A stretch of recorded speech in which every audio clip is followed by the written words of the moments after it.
Think you crazy, say you hate me. Sean play crazy like why you hate me. You pray for better's what you asking for. I give you better than what you asking for. Tired of the arguing, all the hollering in the back and forth. That's gonna drive you crazy. Think about love and come with phases. Quick to fall in love, you just quick to say you hate me. I know I'm far from perfect, picture perfect is you staying. Even with you gone in my heart, I ain't complaining though. I have my fair. Hey, welcome to Barbershop.talk podcast. This is the podcast where the topics that you talked about Saturday is on our podcast tonight. That's right. And I'm your host, J-Rod, and I'm here with KC. Now, we are in Out the Way Studio, located in Indianapolis, Indiana, what some people like to say a nap town. Now, it's one thing that we do like to do before we start our program, and that is to recognize our owner and sponsor of Out the Way Studio, and that is King Cap. That's right. If you want to hear any of his music, please feel free to download any of his tunes on any platform that you can download music. Now, also, I would like to say, if you listen to our podcast and you like our content, please feel free to like and share. Now, like I said earlier, I am not here alone. I am here with my co-host, and that is KC. And KC, what I'd like for you to do, my good man, is just go ahead and tell them what we are all about. All right, J-Rod. First, I want to let them know what time it is. All right. It's all about those chucks and pearls. Chucks and pearls. Yeah, thank you, J-Rod. It is a pleasure to co-host Barbershop.talk podcast here in Out the Way Studio. Like J-Rod said, if it comes up on Saturday, it goes down on this podcast tonight. Now, in the beginning was the word, and it was spread by the Yardbirds, and it touched all those who had heard, from the inner city to the suburbs.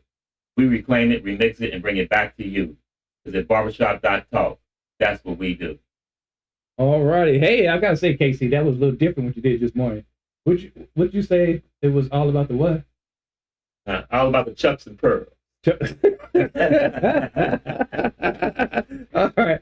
Hey, there's one thing I want to say is that he's also showing off a Kamala Harris T-shirt, and we had a winner because we did say a couple episodes that we was going to put a drawing, and we had a winner. Who won the Kamala Harris T-shirt? The person that won it was June Stewart, and she's located out of Clarksville, Tennessee. All right, Tennessee. Yay! All right. Now we have not heard from June, but her T-shirt was delivered according to what we have down here, KC. It was Monday of this week. Good deal. Good deal. That's right. Now, also, I want to talk about a little bit of Donald Trump. This is the political season. Mm-hmm. Did you see when that guy did a phony-wony visit at McDonald's? Old staged event. It was a stage event. It was worse than when Vance went to the donut shop. Boy, it's hard to get worse than that. It is hard to get worse than that. Yeah, make it look easy. Hey, stand up guy on 10 toes. Yeah, that's right. Donald Trump had to sit on his 10 toes. It was fake. It was a little fake visit here, and I want to show a couple of audio clips of it, and then we can talk about the audio clip. But I'm telling you, is that this was something that his campaign came up with. And the reason that his campaign came up with it is that because Kamala Harris used to work at McDonald's. Yeah, when she was in college. When she was in college, and somehow they want her to prove that. And so out of that, they said, hey, Donald, I got a great idea. Let's stage or have you go to McDonald's. So I'm going to give our studio audience a little bit of a peek into what it looks like. Stand by. 30 years old. Thank you. Hello, everybody. Sir. First day at McDonald's. I'm looking for a job. President Trump, I'm Derek Jack and Tony. I'm the owner. That's a good owner. Must be a wealthy guy, huh? Thank you. Well, I'm looking for a job, and I've always wanted to work at McDonald's, but I never did. I'm running against somebody that said she did, but it turned out to be a totally phony story. So if you don't mind, I want to work the French fry counter. Absolutely. Okay, how much you paying me? How much are you paying? Now, now you know what would have been nice? What would have been nice if he would have told him, "I'm paying you minimum wage." Exactly. Yeah, that I would like to see, Casey. Back at you. Yeah, we paying minimum wage, but then he would have walked right out of that door. Yeah. Donald Trump would have walked right out of that door. I always wanted to work at a McDonald's. Now, you're a billionaire. You could have bought one and worked at it. Yeah, that's a lie. That's right. He laughed when he said that. That is absurd. But there's a couple of things, Casey, I noticed about this video right off the bat. Yeah. He walked in there and then he said, I'm the owner. Mm-hmm. And the first thing Donald Trump said was, "You must be a wealthy guy." Yeah. See, I think he was an automatic pilot. Mm-hmm. Because when he meet new people, they want to talk about wealth. Right. Because I want some of it. Yeah, I'm going to take it. I want to shake you down for some of your money. And you notice there ain't no customers in this restaurant. Oh, that's right. That's right. That's a good point, Casey, because the thing is that if you look at all the news articles and the reports on the media, and even the letter from his campaign, they closed the McDonald's. Yeah. And so there's no customers at a closed McDonald's. Mm-hmm. So they even staged the customers. Yeah. And then after he left, they closed it for health reasons. That makes me. Now, what kills me is this. If you read the campaign letter that they sent to McDonald's, mm-hmm. they asked McDonald's, please don't have him working on the grill. Please don't have him do anything to the fries because he's going to burn himself. Yeah. That's what it said in the letter. But I guess they didn't listen, because look at this next video. You'll see him actually at the fryer. Okay.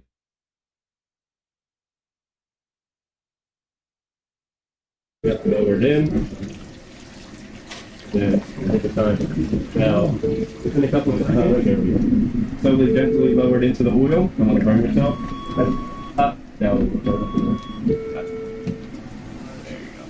She specifically worked at the French fry to make the French fries, and she talked about the heat. It was so tough. She never worked at McDonald's. And then bottom.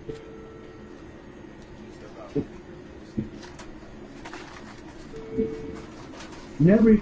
This is not a normal situation, is it? Huh? Tell you what, a good-looking family. How did you produce those good-looking kids? All right. Now, first of all, I have to say, does he look like a dunce with that apron on or what? Oh, yeah. Look at him. And look at his face. Look like he done burnt himself. He burned himself. And you heard the guy said, "Don't burn yourself." The fake customer came up to the window and scared him. Oh, this is what the customers come up to. It was such a phony thing. And so he's all about gimmicks instead of real policy, J-Rod. Ooh, that's a good point, KC. That's a very good point. All about these gimmicks to try to get these votes, without understanding that, the voters of the day is a little bit more educated than the voters in 2016. Yeah. I got a feeling they're a little bit more educated than that. Mm-hmm. Now, it's one thing I do want to say is that he keeps talking about she claimed that she worked at McDonald's. That is ridiculous. Yeah, I mean, they all in arms. MAGA's all up in arms about she lying about McDonald's because he said it, right? Right. And right. if he said it, it's a lie, right? That she didn't work, right? Well, that's exactly what they think. But check this out, Casey. Mm-hmm. Check this out, because I know that you did some homework on this about all the things that Donald Trump didn't want to give up and what the MAGA is asking for about this McDonald's thing. Yeah, so it's ridiculous. They want her to prove that she worked for McDonald's. But Donald Trump, as president, wouldn't release his health care plan that he promised everybody. Oh, yeah. He wouldn't release his medical records. He wouldn't release his tax returns, his White House visitor log, his infrastructure plan, his list of foreign visitors to his hotel where he was hiding out at all the time. Wouldn't release any of this stuff that you should release.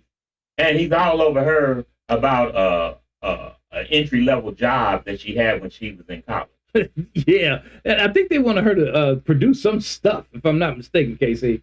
Yeah, so they wanted her to produce her 1980 W-2 and pay stub.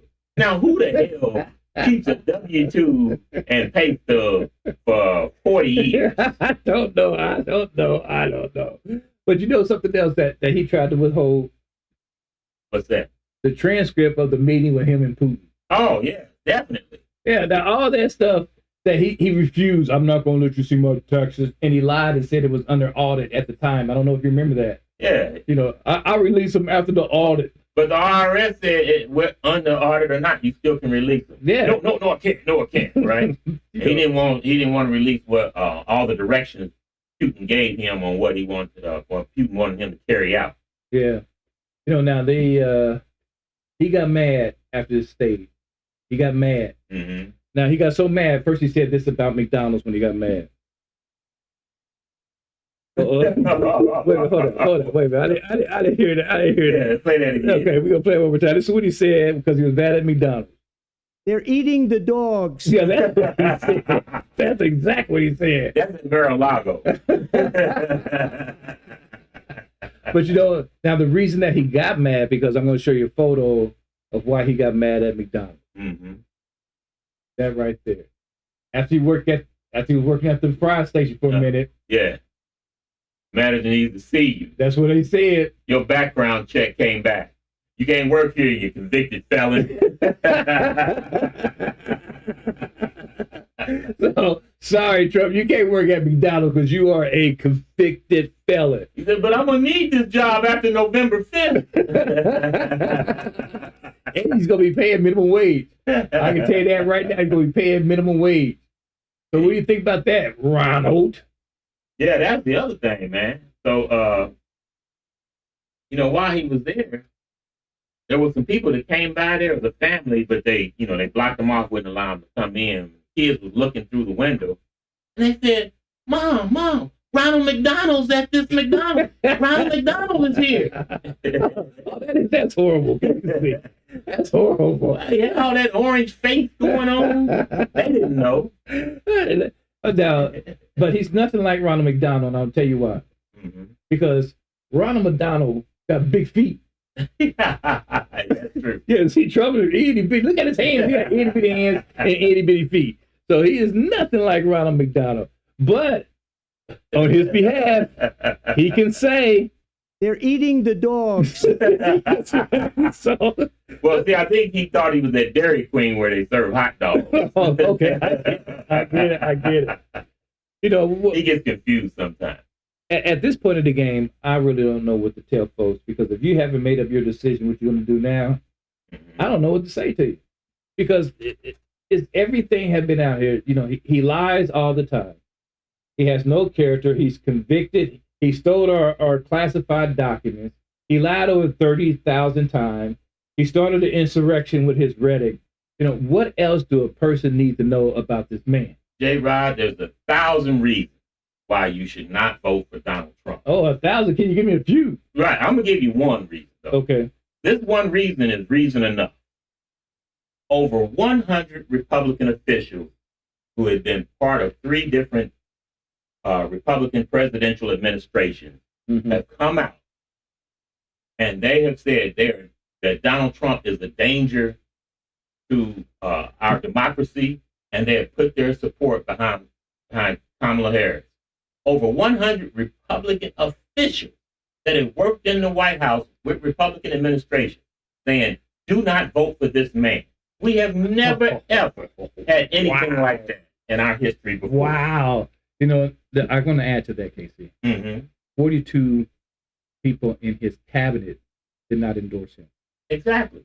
Not even the former vice president of the United States. So without getting into whatever politics and policies or whatever, if the people...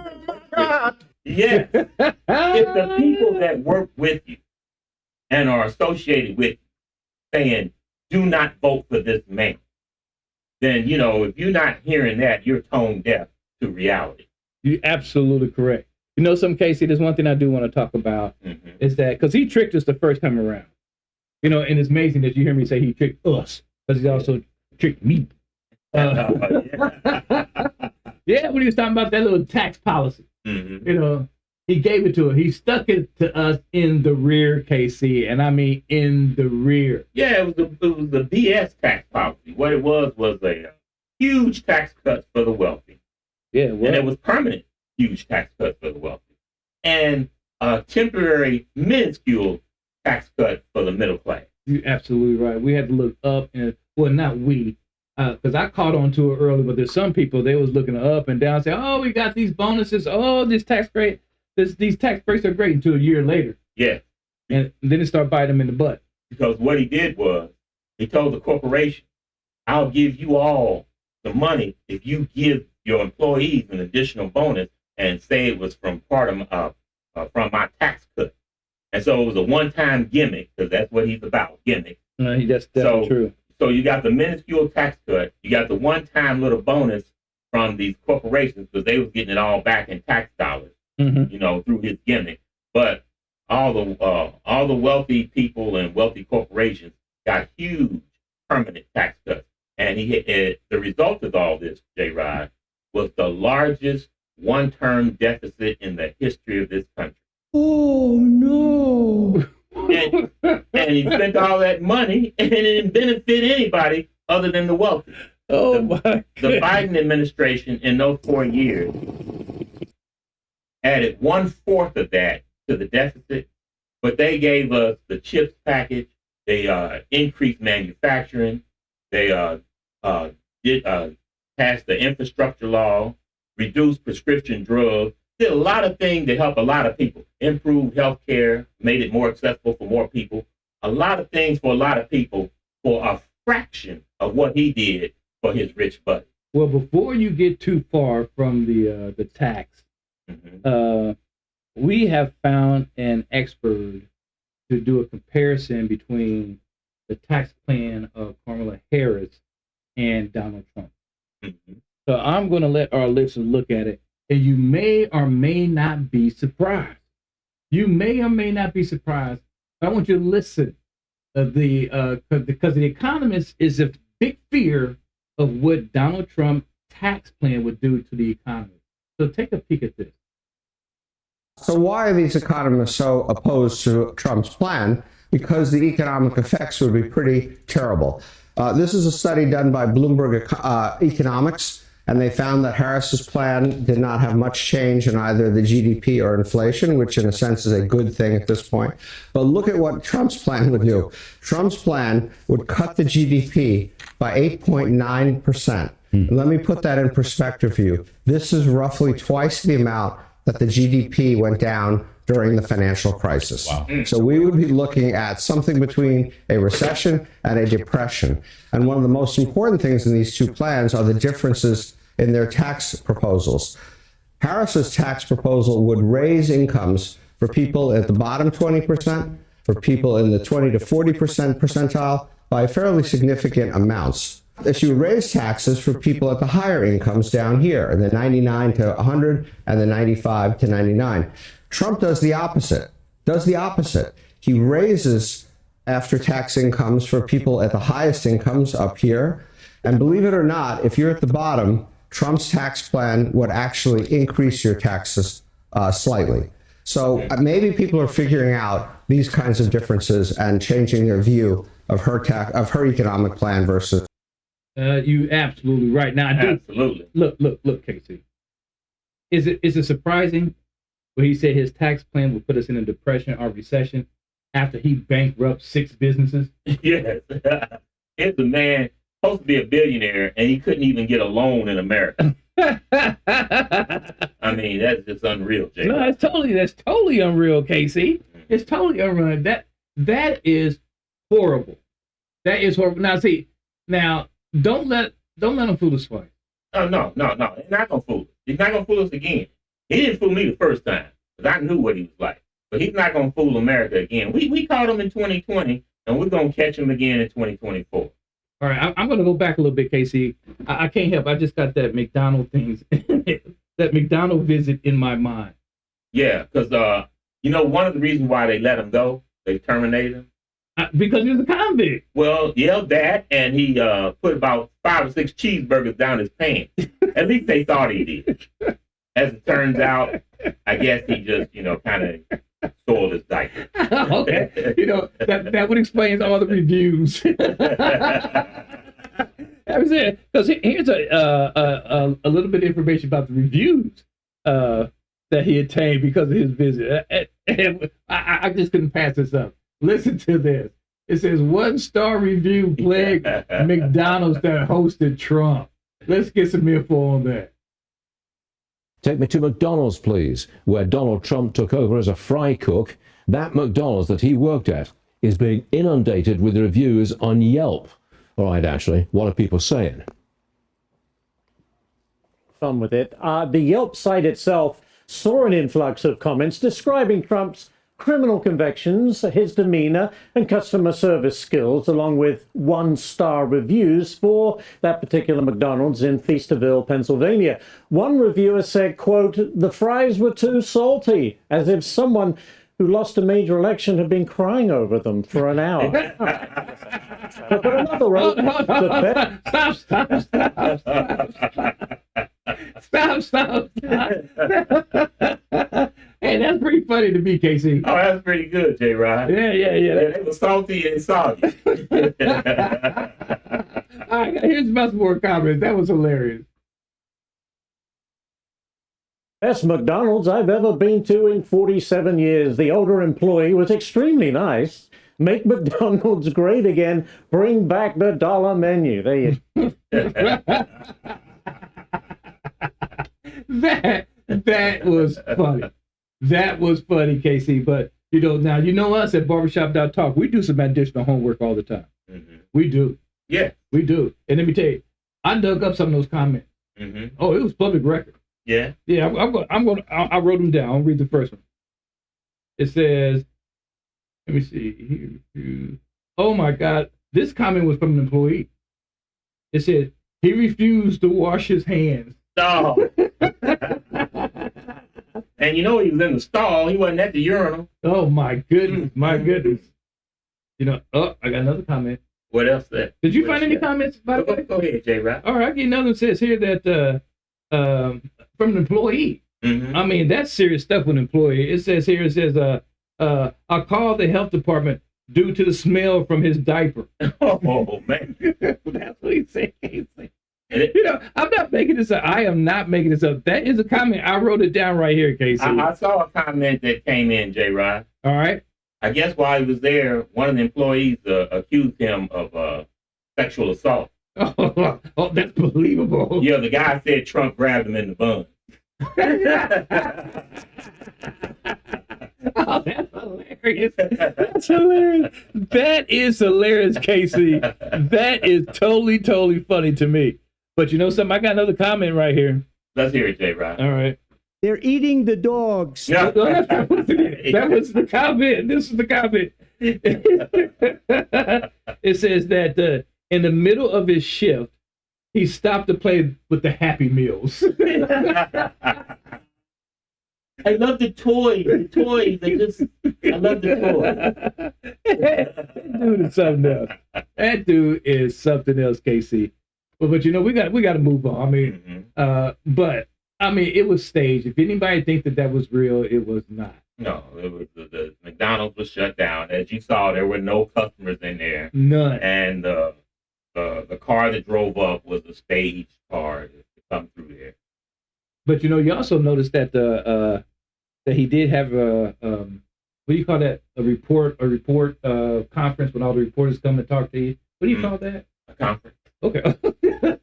Okay. A report conference. Okay. But anyway, all the reporters was talking to him, and he was bragging. He was saying that all the fast food places really fighting among one another. Yeah.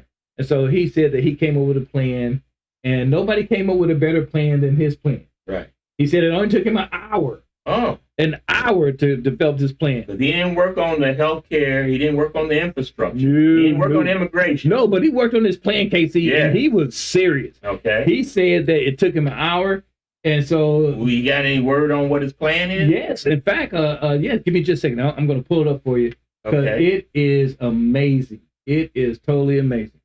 All right, here's his plan.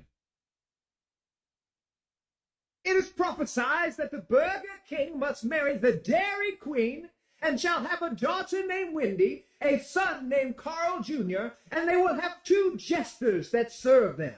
One named Ronald, who is a clown, and the other named Jack, who lives in a box. They will be guarded by the noble 5 guys, and the head of their army will be Colonel Sanders. On their wedding day, they will be married in their beautiful olive garden, and they shall forever live in a pristine white castle that has a giant Taco Bell hanging from it. That's his plan.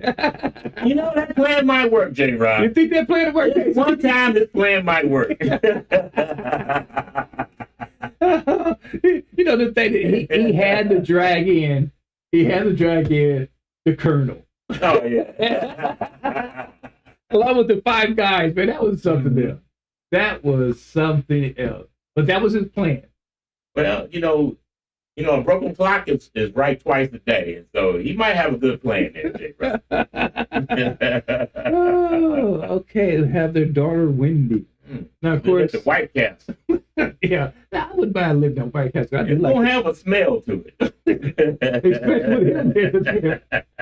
You know, it's one thing he is doing on this campaign trail, and I hope that everybody recognizes he just continues to lie. Yeah.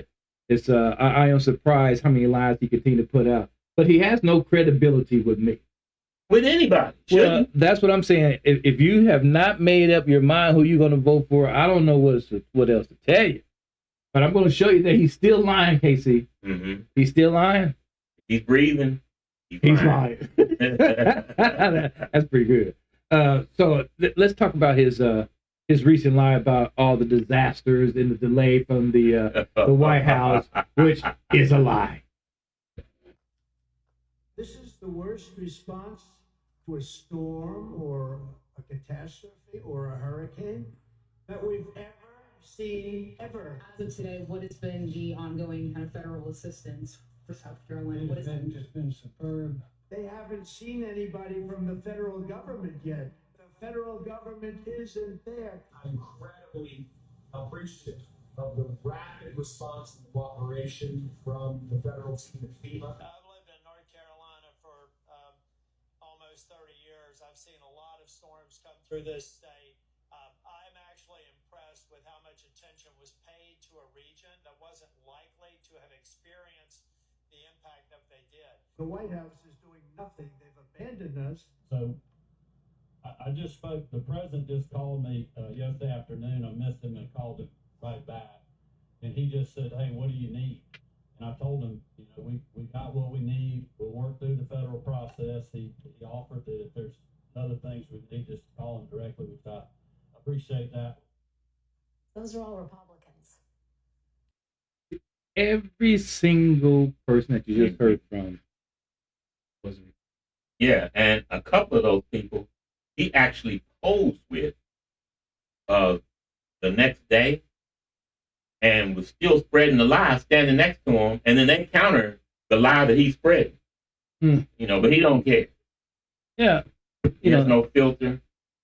No. He has no guardrail. You know, now, the reason that he continued to lie, because I want to talk to our listeners, and our listeners, feel free to provide our podcast to other members that maybe don't listen to it as much. Because see, he thinks we're stupid. He thinks he can say what he wants to say and you will believe him. And believe it or not, he got a lot of us the first time. He got a lot of folks, maybe not you in particular, but he got a lot of folks. Yeah. Because at the time, I really think that the citizen of the United States was looking for something different to run the country. And he just happened to be at the right place at the right time. And they drunk the Kool-Aid. Yeah, because the first time he was running, the concept or the idea of a successful businessman running the country was appealing to a lot of people. The problem is they didn't realize he was not truly a successful businessman. It was all just a sham. And that is true. In fact, they talk about the people who created The Apprentice, Mm-hmm. and they said they worked very hard to make the perception that he was a great businessman, and they knew that he was not. Right. Speaking of that, I got to bring up this very important announcement. That is early voting. If you have not took advantage of early voting, please do so. Please do so. Now, I have heard it in a lot of different jurisdictions that it's a heavy turnout. Yeah. So if you want to kind of beat the crowd and it's convenient for you to vote now, do that. Early voting is going on right now. So please, please go out and do your duty by voting for your candidate. Now, saying that, please, please, please, please, please vote on the issue, not on all these clown shows that this guy has been doing. Right. Understand the danger this man poses. Oh, absolutely. When you have a general, 4-star general, telling you that this man is a danger, believe him. And don't allow this man that's already threatening to be a dictator on day one. Is talking about using the military to go after his enemies and saying his enemies are the people from within the country. Yeah. You can't allow this man to get back in that office. This country will never, ever be the same. Now, I can't say some people are finally beginning to wake up and decide our players to do a challenge to change things. Now, with that being said, one of the guys posted this and made certain that Barbershop.talk got a copy. So listen to what he has to say. Can I get a show of hands of all the white people in this country who are sick and fucking tired of all the other white people in this country who just hate for no good goddamn reason? I know I am. I'm sick of it. I just watched a video of a Latino man who had just become a citizen of this country, and the man was so incredibly excited about the chance to vote for the first time. And instead of celebrating that man as a true American dream story come true, comments were full of a bunch of fucking MAGA hate. MAGA, I thought y'all were okay with legal immigrants. It's the illegal immigrants you don't like. Nah, see, there again, hiding your hate behind a fucking flag. You hate everybody that doesn't look like you, don't you? Hell, you hate the ones of us that look like you but don't say the same shit you do. Listen, the thing that pisses me off the most is when other people of color look at me and look at you. How the fuck do they tell the difference in which one of us hates them? I tell you how, like this, they may not can see the difference, but they sure as fuck can hear the difference. And we're going to call y'all out every time we see your hate. Whether you're in the grocery store line, whether you're on TikTok, wherever you're at, we're going to start calling it out. We're going to make y'all so ashamed to hate the way you hate, you're going to hate on the inside, not the outside anymore. We're done. That's the reason we're going to step up 100 million strong to squash your fucking MAGA movement. MAGA is a hate movement, and we're done with it. Fuck MAGA. Fuck your hate. Put it back on the inside. We don't want to see it anymore. Wow. Man, that's deep, J-Rod. Yeah, it is. But it really cuts right to the core of it. When he started his campaign, it basically was a racist campaign. He talked about blacks, he talked about Mexicans, he talked about Muslims, talked about Asians, So it was just a hate-filled campaign from the outset. Yeah, I agree. A MAGA movement is a hate movement. Mm-hmm. And I haven't seen so much division in this country. I just can't remember. Maybe back in the 60s, possibly, but I think it's worse now than it is back then. Yeah, and people, ask yourself this question. The man was president for 4 years. Tell me what he accomplished. Tell me. Well, that's pretty easy. It's absolutely nothing. Yeah. But I can tell you, I'm going to give you a little bit of insight of how we got to this point. There's a lot of good people in different cultures, but a lot of times they don't take action when they see injustice. Yeah. And see, that is the issue and why it has went on for so long. That's why we have to take issue or take action now. I'm going to show you this to demonstrate what I am talking about.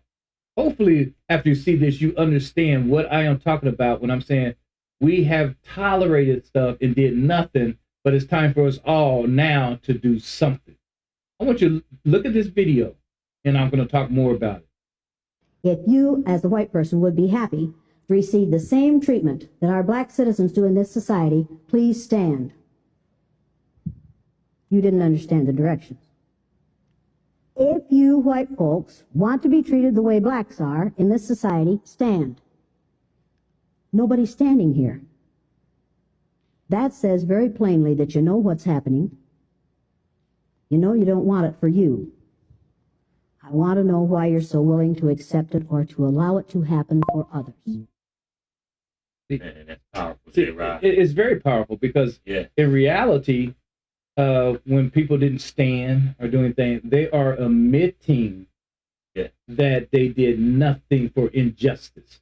Yeah. But maybe now that you will see more people standing. I hope so. It's time to, the good people in this country, black, white, whatever, far outnumber the bad people. But we've been letting this small percentage of bad people overrun things. But you're absolutely right. And it's time we reverse the table. And you're absolutely right. And that is my point. If you haven't done anything in the past, and what I'm asking you to do is just take a look in the mirror and just ask yourself, have you done anything to prevent injustice in this country? And if the answer is no, I challenge you to do something. If the answer is yes, I ask you to continue on your crusade. Yeah. Because there's one thing I can say about this country that I have seen. When we have a massive problem, we have a tendency to come together. Yeah. And I think we have a massive problem today. Because I know people out there is not doing this. They're eating the dogs. No. No. Maybe in Mar-a-Lago. You think so? The only thing I'm saying is that this is the time for us to stand up. This is time for you to get out and vote because we want your voice heard. Yeah. So, last time, especially here in Indianapolis, early voting has started. If you haven't taken advantage of it, please do so. This Saturday, there's more places that you can go to vote. We ask that you do that now. I want to thank you for listening to Barbershop.talk podcast. Please tell your family, friends, and enemies about our podcast, Barbershop.talk. Available on your favorite podcast platforms. Let's have peace in the streets. Be safe, be wise, and be loved. And we say, go mob. Ah, bad bitch. Money count on. Cash on me. Shawty blow my phone. That's corny. That's a no-no. I'm trying to hustle. That white